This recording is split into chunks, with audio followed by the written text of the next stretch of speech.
Initiation, we could say, is a series of progressive interior experiences.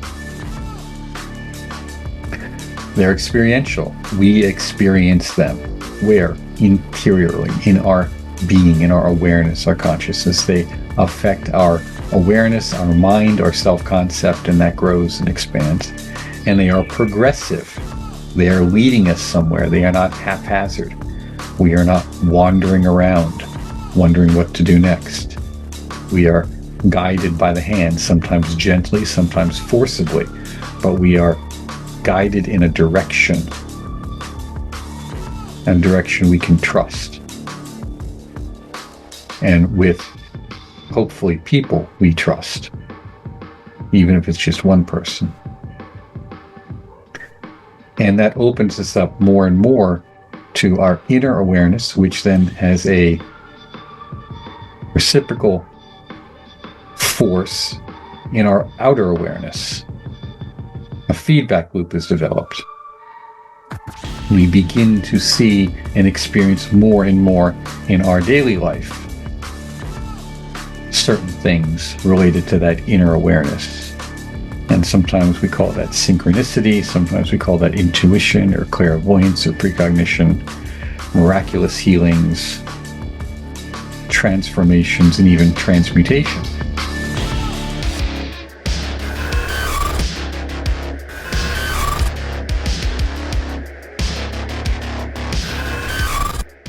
Welcome. I'm here again with Mark Stavish. Mark, welcome back. Great. Wonderful to be back. So first, I want to thank you for the probably 45-minute discussion we had offline that we didn't record. Again, because I didn't want to bore my audience with my own experiences and things like that. But part of what came out of that, I think, will be beneficial for the audience.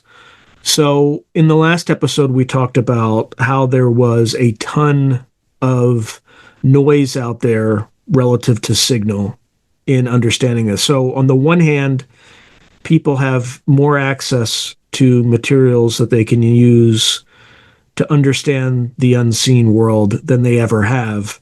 But the problem is there's also more noise, more garbage, frankly, out there. But it's very difficult for the uninitiated to separate the wheat from the chaff or the chaff. What would you recommend for folks who are on the path of initiation? Well, first of all, what does that mean? And then the second question to that is, if they are on that path, where should they start? Is there a book? Is there an organization or practice that they should take a look at? And I'll stop there. Yeah, there's two kinds of initiation. We call it vertical and horizontal. That's one of the ways of looking at it. The other is there's kind of formal initiation, which is a ritual initiation. And that can be very elaborate or very simple. It doesn't have to be a big to-do, but it's a formal recognition of sorts, of a formal imparting of information. And then there is interior initiation, which is inner awakening. The external initiation, the ritual initiation, may trigger that, or it may not. It may be a set of symbols and instructions that you are to remember and follow as you go on your journey. You then begin to encounter in dreams or visions or meditative experiences, what have you. So, initiation, we could say, is a series of progressive interior experiences. They're experiential. We experience them. Where? Interiorly, in our being, in our awareness, our consciousness. They affect our awareness, our mind, our self-concept, and that grows and expands. And they are progressive. They are leading us somewhere. They are not haphazard. We are not wandering around, wondering what to do next. We are guided by the hand, sometimes gently, sometimes forcibly, but we are guided in a direction we can trust. And with, hopefully, people we trust, even if it's just one person. And that opens us up more and more to our inner awareness, which then has a reciprocal force in our outer awareness. A feedback loop is developed. We begin to see and experience more and more in our daily life certain things related to that inner awareness. And sometimes we call that synchronicity, sometimes we call that intuition or clairvoyance or precognition, miraculous healings, transformations, and even transmutation. When we talk about alchemical transmutation of the Philosopher's Stone, many people don't understand, but that the active transmutation, whether it's a Philosopher's Stone or another kind of stone, alchemical stone, is not an end in and of itself, but it is an indicator that a certain inner awakening has arrived or has been achieved, has been experienced. Because within this domain, as I'm sure you are aware, and all of your listeners, it is very easy to fool ourselves. Mm-hmm. It is very easy to kid ourselves and to lie to ourselves about many things.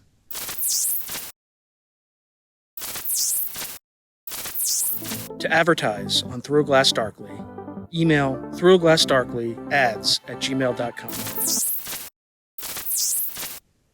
So we need a sort of,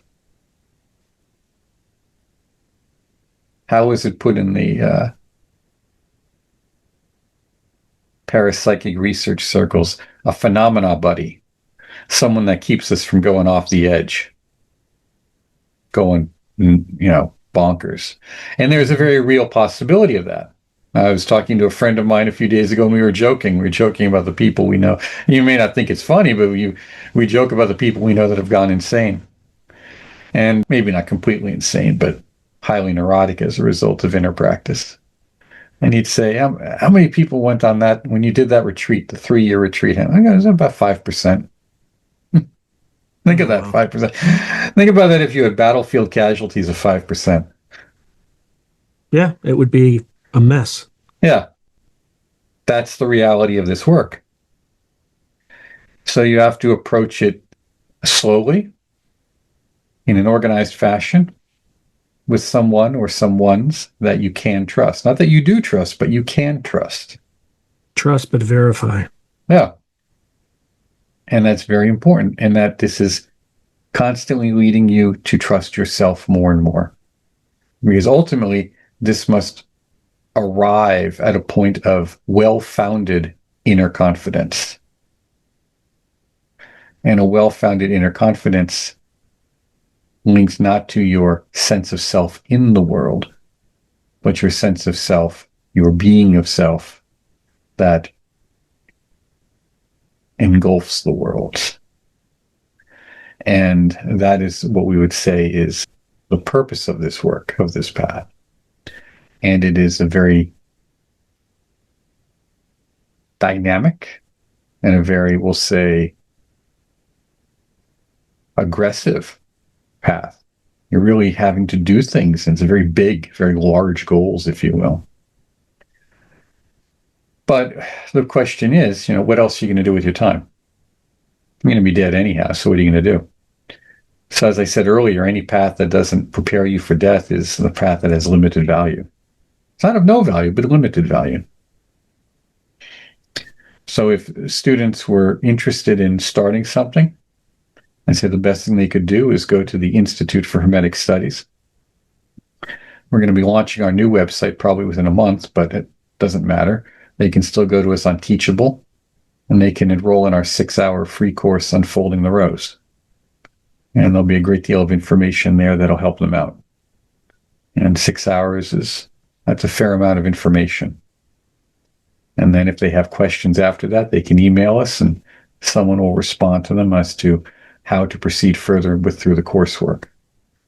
And what makes our coursework probably interesting and stand out is that we cover the entirety of the path from beginning to end. And that's very few places do that, and that needs to be understood. There are very, very few places that do that. There are some wonderful groups out there. I know them and I like them, but they tend to have a particular approach, sometimes a narrow approach. It could be useful, But that's why you see people then joining 4, 5, 6, 7 groups, trying to fill in the blank pieces themselves. And it doesn't always work very well. And it works even worse if you're not in a group and you're just trying to do it from whatever you can find on YouTube or, off of an Amazon account. There's a lot of good stuff out there, but let's face it, if you don't know what you're doing, you're going to lose a lot of precious time trying to figure it out. And time is the only resource that you have. When you want to think of your resources, that's the only one you really have.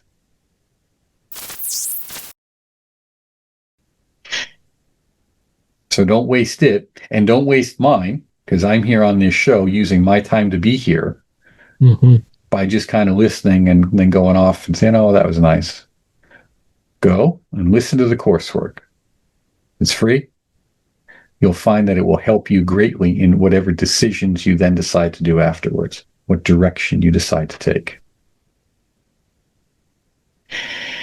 And we'll put that address in the comments below to make it easy for folks. Mm-hmm. Now, at a very high level, for the uninitiated, for people who haven't delved too deeply into these matters, how would you define Hermeticism? Hermeticism is really, it's kind of a survival of classical Egyptian religious beliefs in the 4th century AD or CE, in which we see an amalgamation of Gnosticism, Christian mysticism, proto-Kabbalah, Greek philosophy, and we'll see that in the form of Neoplatonism. Probably, although we can't say for certain, probably some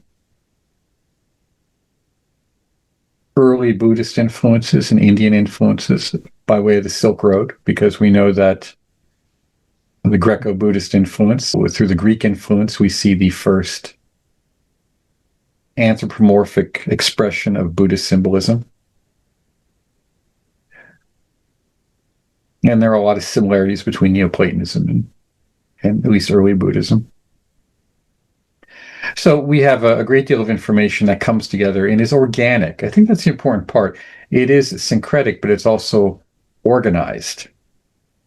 And it's not just pulling books off the shelf and trying to make some sense of it. These people had organized structures of teaching, organized structures of transmission and initiation. Even if they were different, very different from one another, they had method and a system. They had a progression. This survives in a variety of ways until the Middle Ages. And of course, we have alchemy and some ritual magic and stuff. And then it is born again in the Renaissance with Ficino and the translations of the Corpus Hermeticum. And with that, we see the birth of what we call the Renaissance, what we call Renaissance Hermeticism, and where we see a lot of the great names for the next 300 years that will be there. We have Ficino and Bruno and Pico Mirandola. We have Agrippa. We have John Dee. Who else? Paracelsus. Michael Mayer. The Rosicrucian Enlightenment, and all sorts of wonderful things that go on in the Elizabethan period. So Hermeticism then is evolving and working in that complex and highly dangerous environment. In fact, there was a period of time when they thought that Hermeticism might be the bridge, the uniting point between the Protestants and Catholics during the terrible periods of the religious wars. Unfortunately, it didn't happen. And then Hermeticism it's always around. It's always there. But it doesn't take on a great momentous public expression again, although it kind of hides out in Freemasonry for quite a while, even if most Masons aren't even aware of it. And it's clearly expressed in the writings of Pike, but also in the northern jurisdiction as well, in the rituals, is clearly stated. It comes again in the mid-19th century with the French occult revival, and then, of course, with Eliphas Levi and the Rosicrucian and Martinist traditions that arise. And then we see most strongly in the British occult revival through the formation of the Hermetic Order of the Golden Dawn and the various magical groups that would spawn into the 19th and 20th century, into the present. And that is probably the part that most people are familiar with. So they see it mostly as a magical curriculum when it's more than that. And they see it as a kind of college level synthesis of the diverse traditions just mentioned and the diverse practices of ceremonial magic, alchemy, and astrology.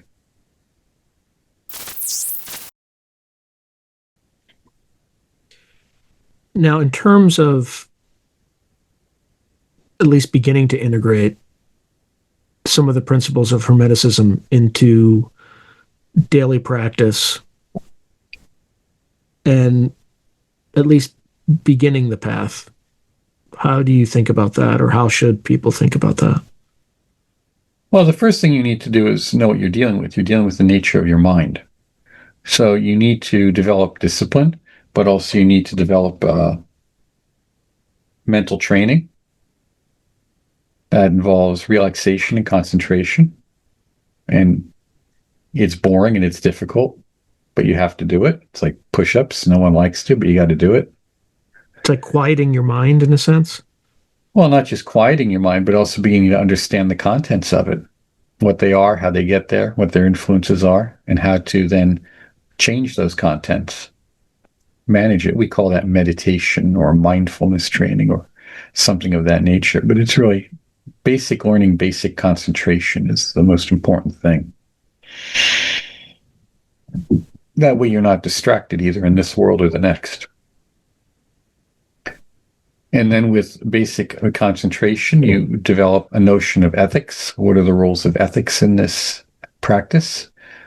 Meaning, what is my responsibility? What is my responsibility to myself?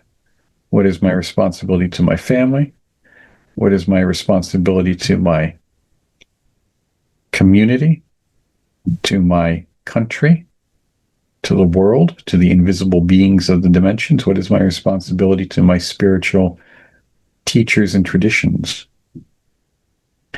The R word is one which people run from, along with the E word, because ethics is seen as something like the 10 Commandments of 3 things you do and 7 things you don't do. And while there is some truth to that, ethics, or virtues as they're called, are really certain expressions of our inner potential and our inner capacity. And what our duties are is what allow us to be productive in this life and in whatever life we encounter afterwards. It also allows us to have what we can call positive karma, because we have fulfilled our duties and obligations. We have not run from them. Many people want power without responsibility. We see that all the time in this world. We absolutely see that all the time. That is the nature why so many people run to magic. They think they're going to do some magical rituals and they will acquire power without responsibility. Doesn't work that way. There's always someone to pay at the end.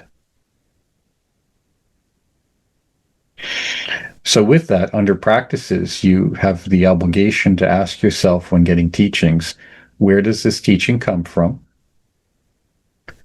How do I do it? How do I perform it? And then what can I expect from it? And you should be able to get a reasonable answer on that. I mean, if you don't have one, then don't do it, no matter what it may be. So beginning to understand the nature of your own mind, developing self-discipline, meditation, and that's a good place to start as any. Because if you don't, you're just going to have to go back to it in the end. And then there's some evening practices that one can do to help induce lucid dreaming. And from lucid dreaming, we move on to what we think of as astral projection. And then we move on to what we think of or refer to as the body of light. And essentially what that is becoming aware of the nature of your own mind, the contents of your own mind, lucid dreaming.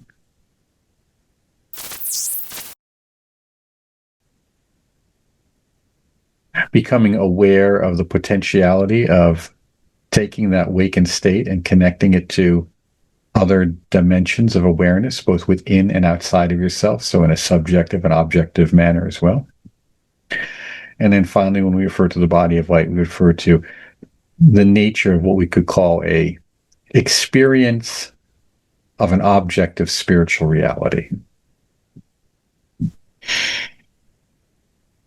That this is not just my imagination. Just as one would get on a plane and go to California or go to Hawaii or go to Algeria and know that it is real and that it exists whether they're there or not, so too with that body of light or whatever else it is called, one realizes that there are other psychic worlds and dimensions that exist whether we are aware of them or not. Can you describe that a little bit more? Like, what's one's experience when they reach that level? What would be an example of that? Well, just as you function in this world, you function in that one. And it's as real or even more real. As real or more real.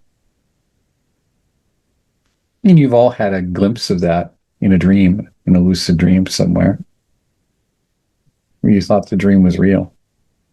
You've all had a glimpse of it. Now it's that glimpse is just made more regular, more functional, more, I hate to say the word concrete, but that's a good way of thinking of it, or tangible. When you talk about some of these daily practices that folks can incorporate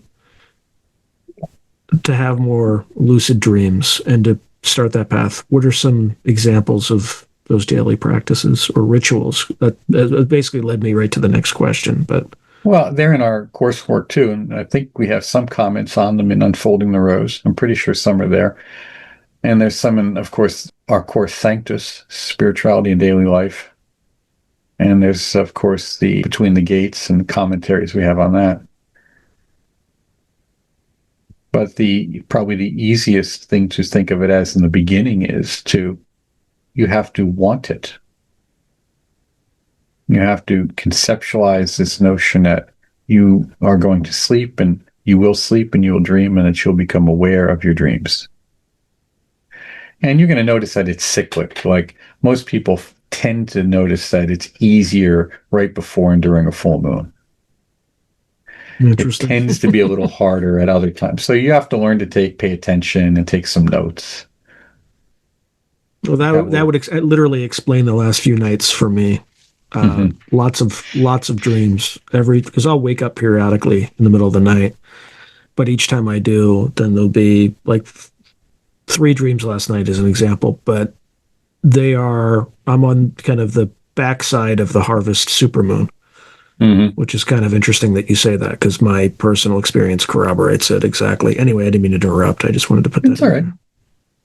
Well, it's good. I mean, this stuff is compiled over centuries by people, even we could say more than that, by millennia, by people paying attention and then comparing.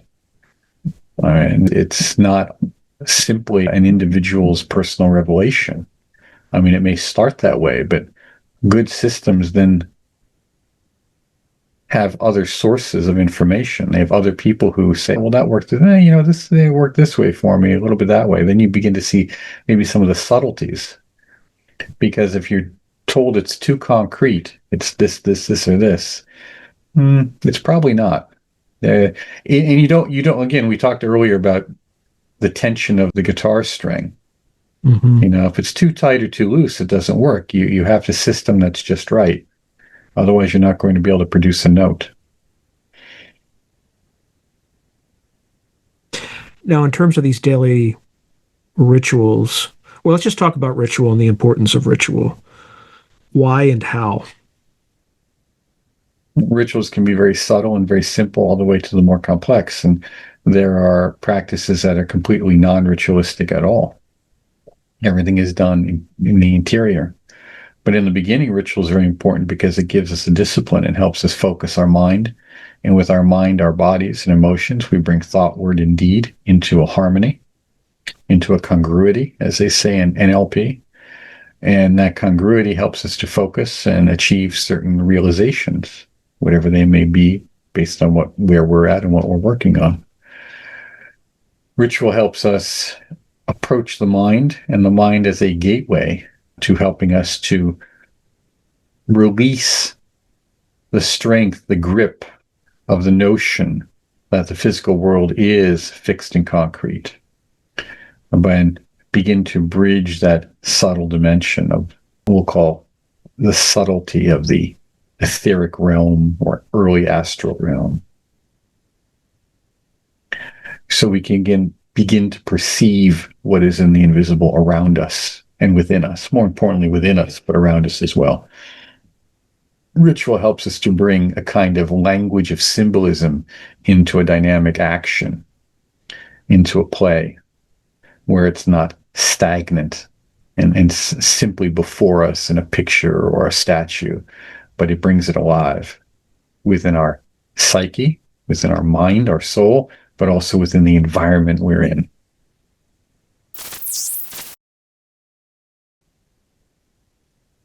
As one is kind of going along the path,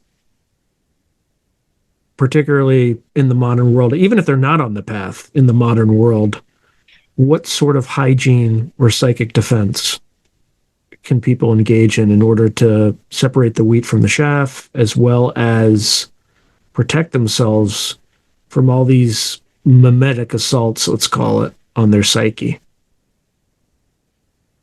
We have a course on ritual purity and psychic self-defense, and ritual purity and exorcism. We have a course on that. And the fundamental notion is that, you have to have a practice. That's the best defense. Now, of course, we can eat right and be healthy and still get sick, and then we take medicine, and that's what you have additional practices for, to get well in that instance. But to really make a firm decision about what you're going to be exposing yourself to informationally, it's not, information is not value free. Stimuli is not value free. So you have to ask yourself, how is this affecting my virtues, my values? I was talking to a fellow in the same when we were joking about the number of people we know have gone crazy doing this. And not crazy, more like neurotic. Some of us might already be there, Mark. Not what we're talking about. It's probably more neurotic than the average bear. And what did we say? We said it was the value of horror movies. And I believe that the author of the book on killing. Oh yeah, I've met him in person. Yeah. He presented to us during training when I was a cadet at Fort Lewis, like for Fort Lewis. Summer. Is that where you were? Okay. Well, I was just there for 6 weeks for training as a cadet in college, right? Okay. Where we all go there, and he came in and he gave. I think he was quoting Shakespeare, if I can remember. And yeah, he's the same. I can't remember the name off the top of my head, but anyway. Were you in ROTC? Yeah.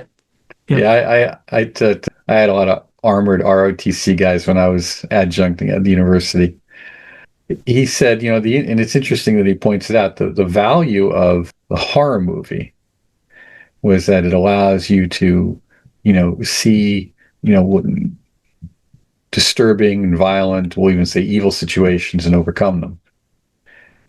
And that's the difference between, say, the slasher.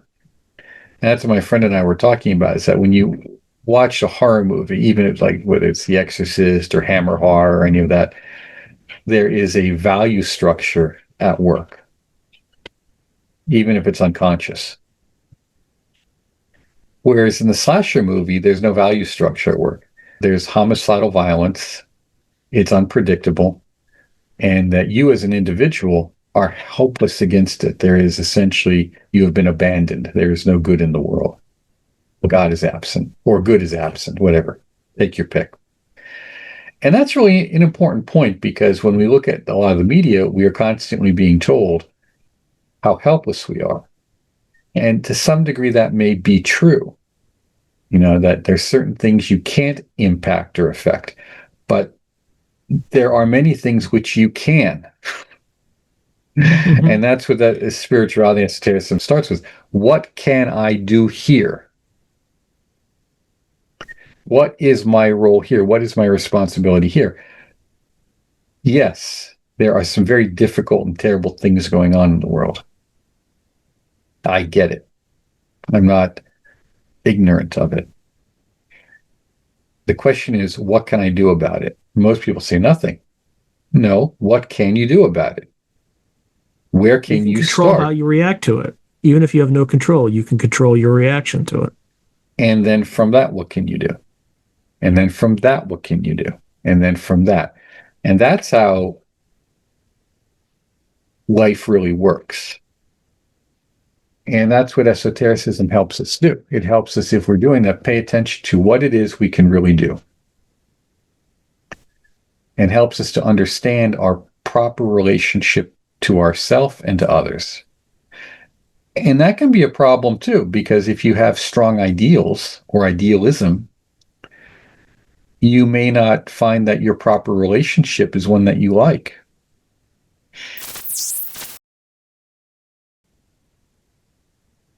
You want it to be something else.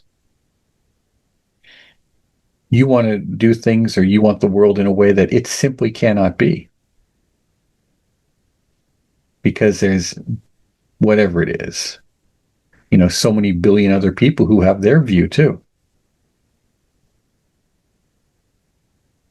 So it is both very encouraging and very humbling simultaneously.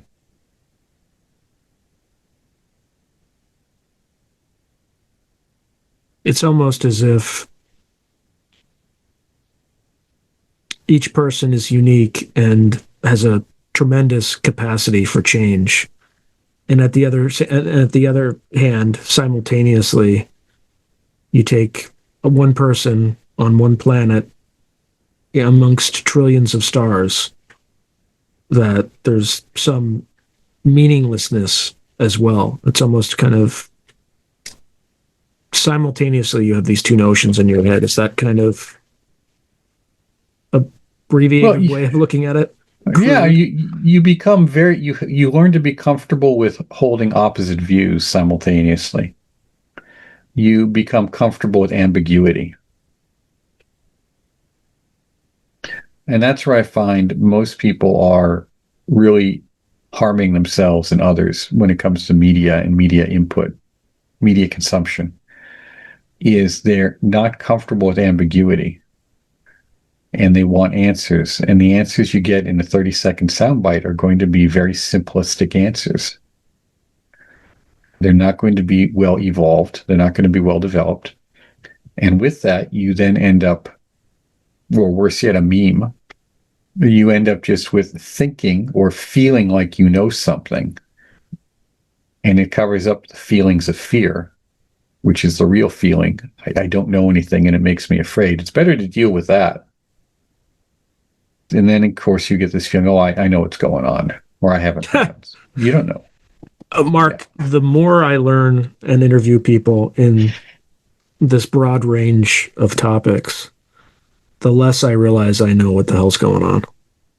It doesn't scare me, but it makes me want to learn more, at least I think the breadth of my knowledge is certainly increased, but the acknowledgement that most of us are fundamentally ignorant about what's going on. And it's just a constant cycle of learning, mastery, learning again, mastery, learning again. And I hope I'm not paraphrasing what you're saying inaccurately, but that's kind of the point of being on a path. Right. That's the point, is if you really want to know yourself, and then we'll say know truth, whatever that is, then there has to be a profound willingness to enter into the waters of ambiguity and learn to be comfortable there until truth arises. And of course, there are methods that do that. But just simply on a day-to-day basis, it means not being disturbed by things, not feeling the need to respond. Actually, most people don't respond, they react. I don't feel a need to react or to say anything or to take a side. When I'm often asked a question, I say, I don't know. Mm-hmm. What do you mean, I don't know? I don't have enough information to give you an informed answer. I was shocked at that. Well, my opinion is irrelevant because I don't have enough information to give you an informed answer.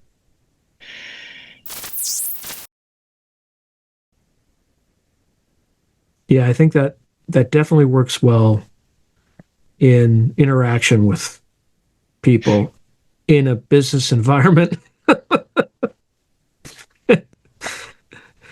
Yeah. For whatever reason, you always need to have an answer, which is something I've always struggled with because I'd rather just, I don't know, but I'll get you I'll go back and I'll get you the answer. But that's not always handled well. And I'm not saying what you're saying is wrong. I think it's absolutely right. I think it is required for absolute unvarnished truth. The problem in our culture is that there are some leaders that just don't accept that. And then there are the people who have the answer, even if it's completely backwards. As long as they say it confidently, they get elevated in our society, which is, I think, a big reason why things are so fundamentally topsy-turvy at this moment in history. So, which again brings us back to the notion of what is it you're expecting your spiritual practices to do for you? And the idea of spiritual practices is to really get us out of this world. They're not designed to give us tools for greater mass manipulation. They're not designed to give us tools for, like, The Secret. The universe is your catalog. Remember that fellow? The universe is your catalog. You just flip through and pick what you want. Yes and no. There's other people who are shopping in that catalog too, and there's only so many items in the, in storage. And people say, oh, but you're thinking about limitations. Yes, because Saturn, the planet, and we're here on Saturday. Saturn is the planet of limitation, of boundaries. Not everybody on the planet can own a Jaguar. As it stands now, we need 4 or 5 planet Earths for everyone to live at the fundamental basic standard of what was once maybe 10 years ago, your average American. So there are real limits, and that's something that esotericism teaches you, and the greatest limit is time itself. So use it wisely, because you're going to be dead. And at that point, what you have done had better account for something. That's why often the first initiations, if you get them, have to do with the terror of death.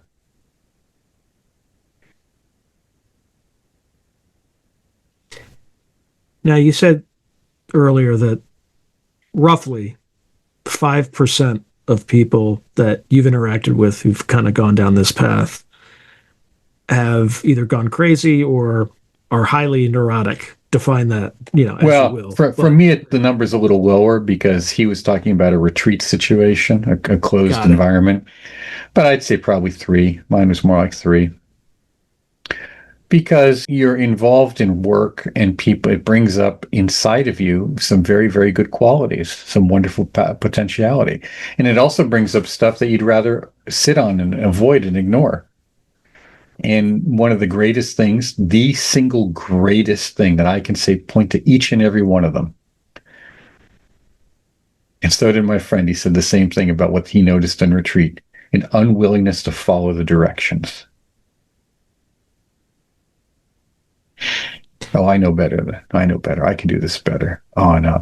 And I hate to use the word ego, but I will. The false or limited sense of self as it's engaged with the physical world takes on greater strength. It becomes a spiritual materialism of a sort. Oh, I know better. If 10 is good, 20 is better. And we're talking about guitar strings again. Yeah.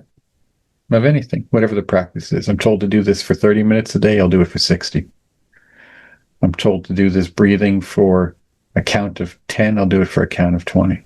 Always pushing the limits, but not paying attention to what that means. Thinking that there's a goal to be achieved. I can Superman my way to enlightenment. Heroic practices, well, that's fine, but then you have to be ready to accept the heroic consequences. And if you know that the consequences of all of these practices is the deconstruction of your limited sense of self, and with it, the reconstruction of a sense of self that is all-encompassing, you would say of a cosmic nature, as long as you keep that in mind, then you're better off. But even what does that mean? People, when they think of cosmic nature, all they do is think of some notion of God and then plop themselves into that.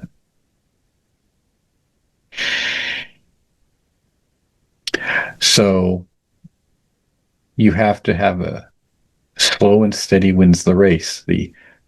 Even though you are doing some really heroic, call it things, still the first word over your oratory should be patience. Patience. In addition to this, call it 3 to 5%, are there any other pitfalls that people should be aware of in going along this path, as well as how to spot them and correct them early? I did write a book, Pathology of the Sublime.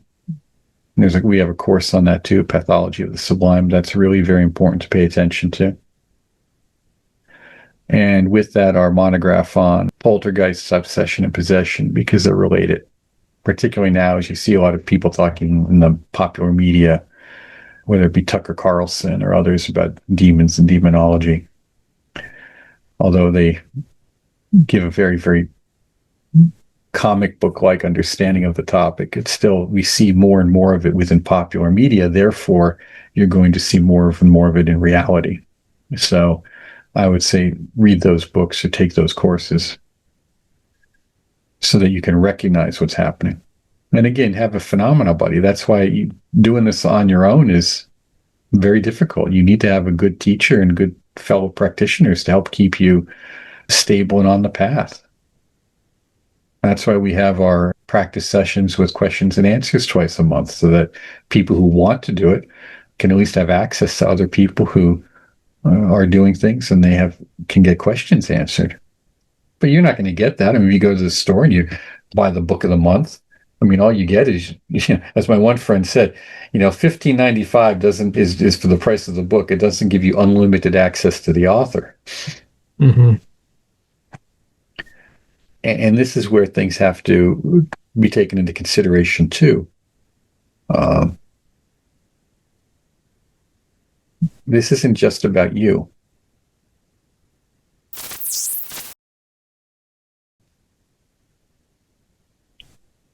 I mean, it's all about me and my awakening. No, it's not.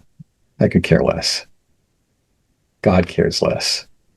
The enlightened masters could care less. If they cared, they'd be entering into your sanctum every time you meditated and giving you firsthand instruction, and we wouldn't be having this conversation. It's what do you bring to the table too? Mm-hmm. When I was given instruction, the words we talked not only was patience, but service. And that's a word you almost never hear anymore in the esoteric milieu. Service. And that's where the real price comes in. And it's a big one. If we were to talk about the real cost of being on the path, no one would ever do it. So instead, we sugarcoat it. We give it to you in Oreo speak.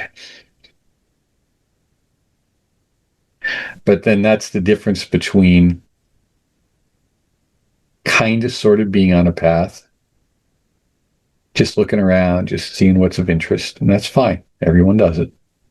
Then making a decision, moving in a direction, which you take your time with, and that's what we'll call being a student. Then there's being a practitioner, where you develop daily discipline and you practice. And then there's where your discipline is you are committed. You're committed to this journey. And that's when you go from being just, we'll say, practitioner to a disciple. I know the word has certain religious connotations, but I think that needs to understand there's a profound level of inner discipline involved that opens you up to a variety of resources, both in the visible and invisible world, that normally would be closed to you without it. And a disciple of whom or what? Well, that's whatever your path is. You get to pick that based on your choices and your experiences. But by that point, the chances of error are dramatically reduced. It's not that there can't be some, but it's usually dramatically reduced.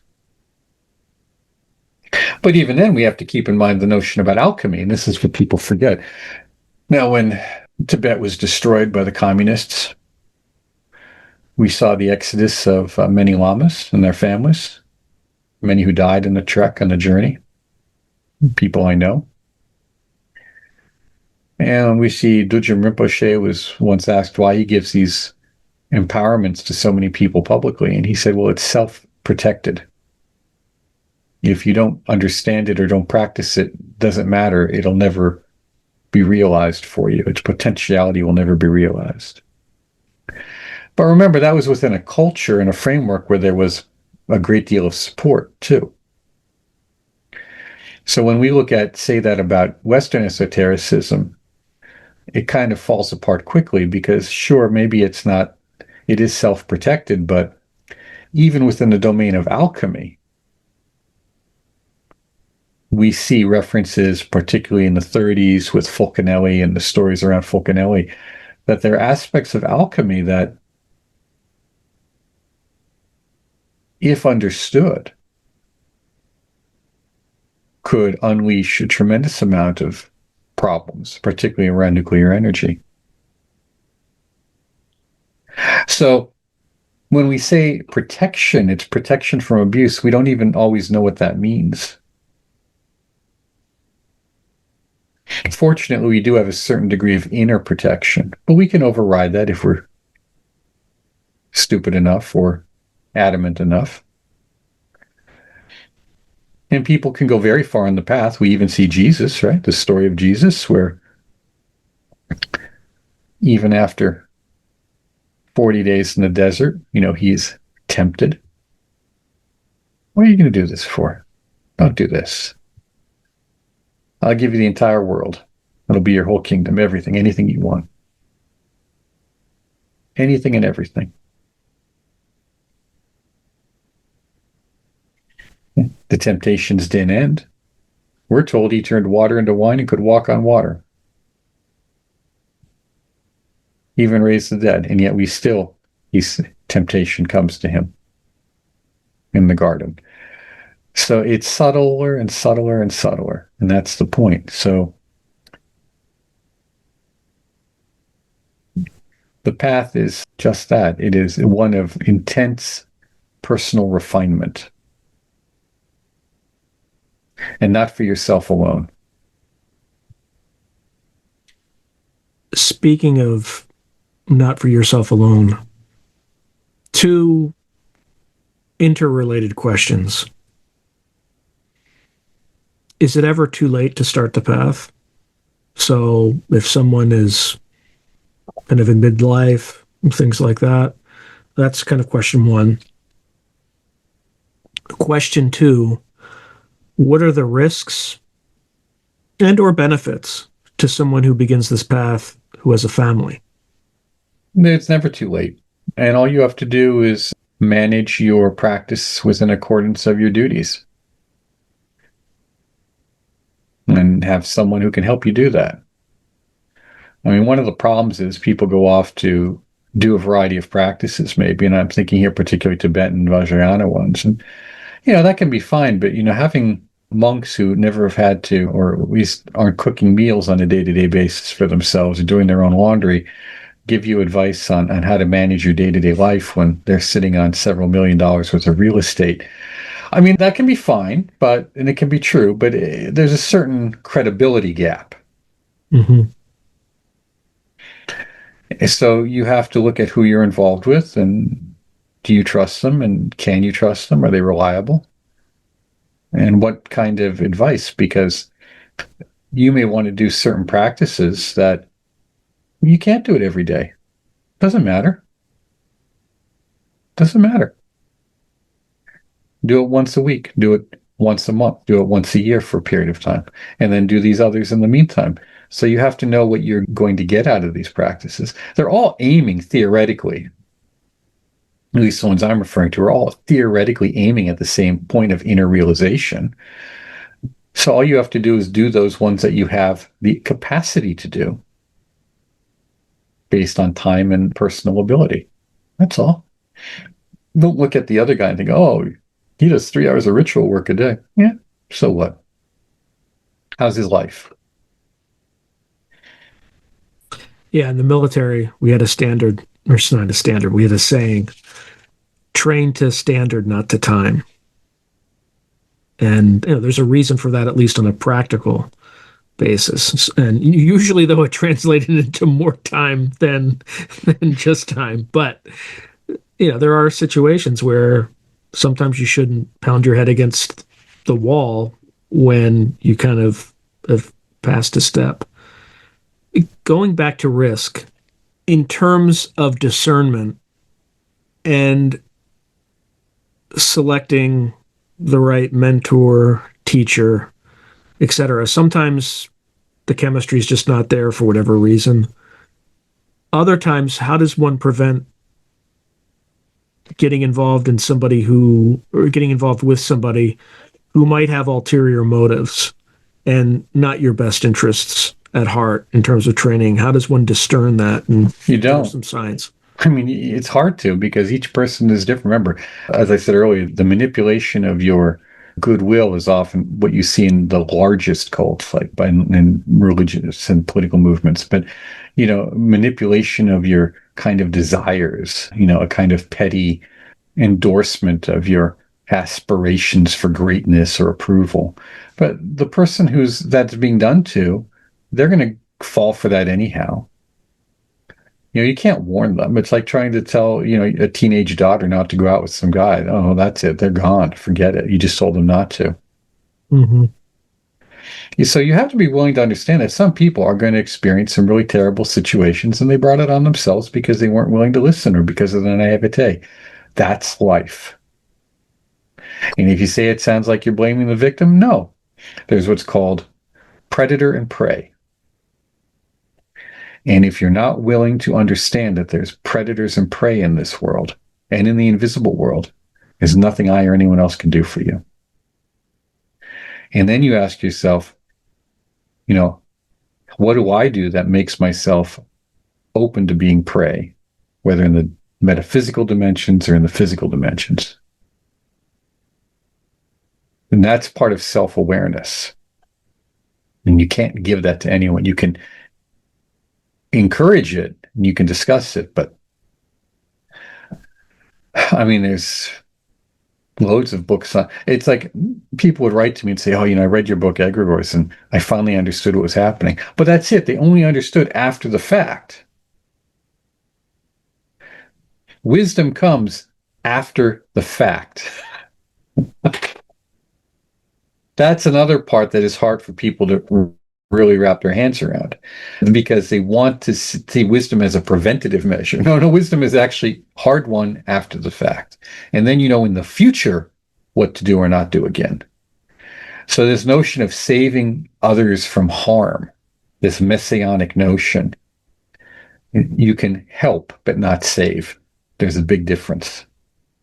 I mean, that's how you learn. I think the best is because there's an emotional element to it when you burn your hand on the stove that you don't forget. Mm-hmm. Right. Whereas opposed to somebody can tell you this is dangerous until the cows come home. But until you experience firsthand what the consequences of doing what you just did, then you don't really internalize that lesson. So I completely agree. I actually had another question that you had mentioned offline, and I'm still curious about it. There's no need to really build it up, but you said the folks who have veterans, and I mean military veterans, Mm-hmm. not just kind of in the sense of the occult or esotericism. You mentioned that, on the one hand, those folks on the average tend to do better in terms of the discipline, etc. But on the other have surprised you at certain levels in their training in terms of things that frightened them. Are there any examples of something like that you can share? If not, that's fine, but I was very curious about that. Well, it's just kind of a general observation that they're incredibly good with physical violence and the emotional states that are involved with that. I think people need to understand there's no such thing as physical violence, really. There's emotional states that we have under physically violent situations. And that's what makes us capable. And a lot of that emotional state has to do with really suppressing an emotional response and getting into a mental framework that is clearly and almost exclusively we'll call rational. A clarity of action, if then. A clarity, if then, if then. If I do this, this is what could or would happen. And it's happening very, very quickly. I think that the speed of the mental calculations is stunning. And that also then relates back to one's training. Training is the creation of habit patterns. And then they are reinforced under more and more stressful situations. So they hop in automatically without thought. Because thinking is not what you want at that time. You need to boom, boom, boom. No, no, no. And American military is really, despite a lot of the problems it's had over the last 10 or so years, is really very well trained, particularly in comparison to other nations. I don't think maybe all the listeners know that. I mean, it's exceptionally well trained in comparison to even to many of our allies. There's just the comparisons, they're not there. The mark of difference is considerable, let's put it that way. And there are exceptions. I know people who really loved the French Foreign Legion guys and all that, but it's just a different state of mental and physical restructuring, which is what training is, a mental and physical restructuring. And mental means emotions and intellect, what we feel and what we think. So a lot of the military guys, those in, we'll say, law enforcement as well, extremely good with a lot of activities, extremely good with all the disciplines. They get that down. And but for some reason, it would be surprised me, like their encounters with the invisible, like they they scream like little girls at a horror movie. It's like that dude. I actually had a quick story from a friend. I'll tell it. It's exactly that sort of. So I have a friend who was but I want them next to me in trouble. Let me tell you that. Yeah. He was a green beret, and he was in Afghanistan, and they were clearing out a cave system. So I think it was him and a friend were going in. And in one of these cave systems, I guess call it a pack. I don't know. I don't know what you would call a group of bats. Yeah. But suddenly they came out, and he said they both screamed like oh! They both screamed like little girls. But again, they were clearing out a cave system in Afghanistan looking for Taliban. So you can kind of give them some. But I understand. Because that's just the situation they weren't expecting. I mean, they're going into a cave, they should expect bats. But if you don't know what to expect, right, they expect a guy with a gun to pop out. And, and that's not at all what they were looking for. Anyway, I didn't mean to. Well, no, that's it. You hit it right there, the nail on the head. They're dealing with a realm of, they have been of the unexpected. They're not good with the unexpected. As good as they are with danger, they still know what to expect from danger. I mean, there's a framework, there's a generality. You know, this can stab me, this can shoot me, this can blow me up, this can. They have a general framework of what they can potentially encounter. You know, we know reality changes dramatically, but still there's a limit. They're not going to encounter something that can pass right through them. They're not going to encounter something that knocks stuff off the wall and they can't see it. Well, you know what I'm saying in that regard. They're not going to encounter just inexplicable changes in atmospheric temperature or pressure and then voices that they can't locate. Because if you hear a voice in a cave, even if it's in the dark, you can still shoot at it. Probably hit it. But, you know, in so, I mean, some of the listeners may wonder, why do we think this is funny? Because this is maybe part of what happens to you as you've been around this long enough. It has its own peculiar side of dark humor. As and that's part of coping with it too. That helps you cope with it. Yeah. Just what it is, you know. All right. But most people won't have those, so we won't scare everyone too much. Most of you will be fine. It'll be all right. Don't worry. Just take the free course. Enjoy it, move on. We'll help you out the best we can. And that's just it. We are here to help you the best we can. We have a teacher training program for folks. We have annual conference. We have online support for those who want it. We have a tremendous program in which we are building the IHS collection at the University of Scranton, which is a Jesuit-run university, which I had the ability to teach at several years back. And has a premier academic research library in northeastern Pennsylvania. We have over 700 volumes on esotericism, alchemy, Kabbalah, various aspects of what we talked about earlier, psychology, mind control, that have been included in the collection and are available. We also have some very rare and unique items that are in the reference and rare book collection as well. So we are a very active entity for the last 25 years, going on 30, and we expect to be active for another 25 to 30. And we invite people to join with us in that, moving forward into the building and creating the future. Two last things.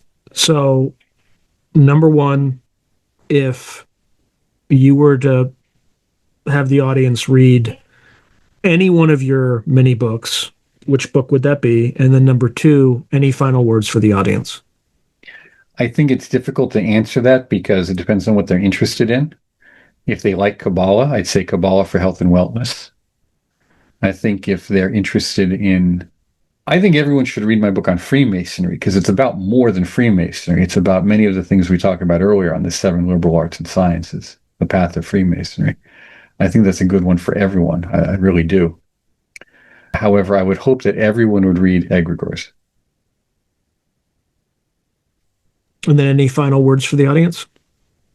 Pick a practice, stick to it, dedicate yourself to it for a set period of time.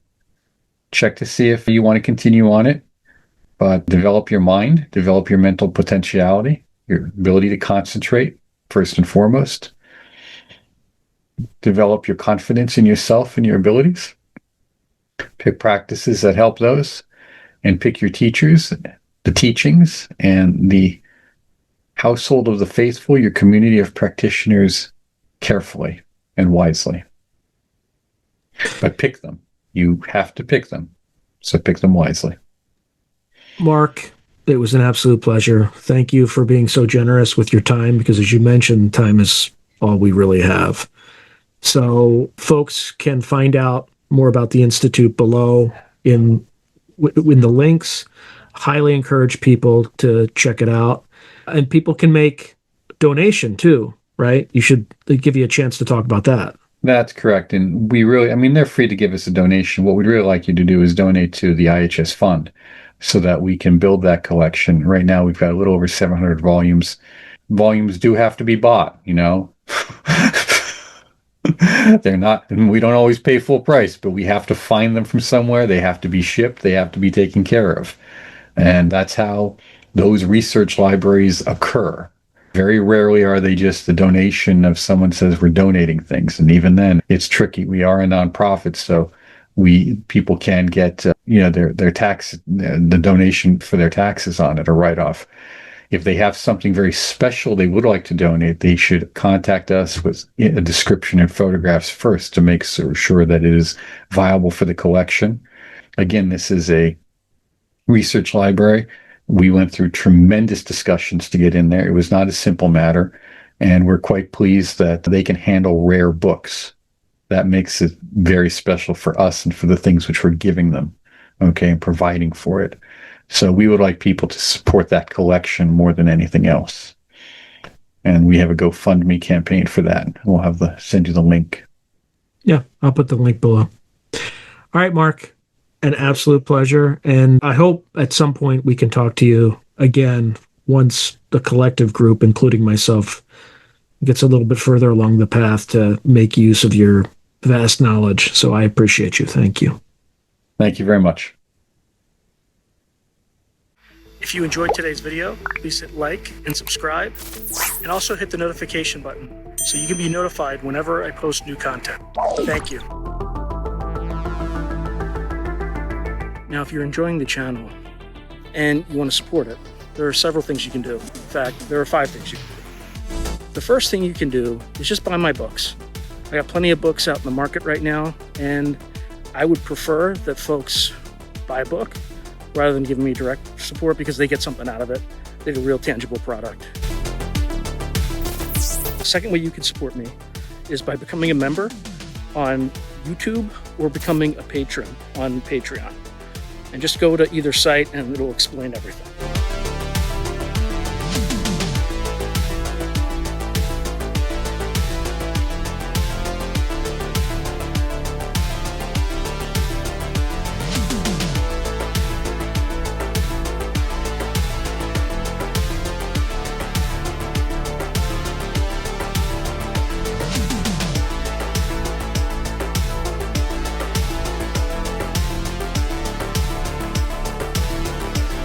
The third way you can support the channel is by checking out my merch site, which is here. There's plenty of stuff that you can get to support the channel. And I'd appreciate that you have it and can wear it. Not only do you help support the channel, but you also help promote the channel, and I appreciate that. The fourth way that you can support the channel, and this is really easy, is anytime you want to buy something on Amazon, literally just go to the description below and click on any link, literally any link. The channel gets a cut of that, and it costs you no extra money. You just go through the link, as I'm part of the Amazon Affiliates Club. The fifth and final way you can support the channel is through donations. Now, I don't prefer these because it's more of an expression of gratitude, but you don't really get anything out of it as a subscriber to the channel. However, if you decide to do these options, there's 2 options. There's Buy Me a Coffee, which is a separate site, and there's also, you can go through YouTube with either a super chat, super sticker, or a super thanks.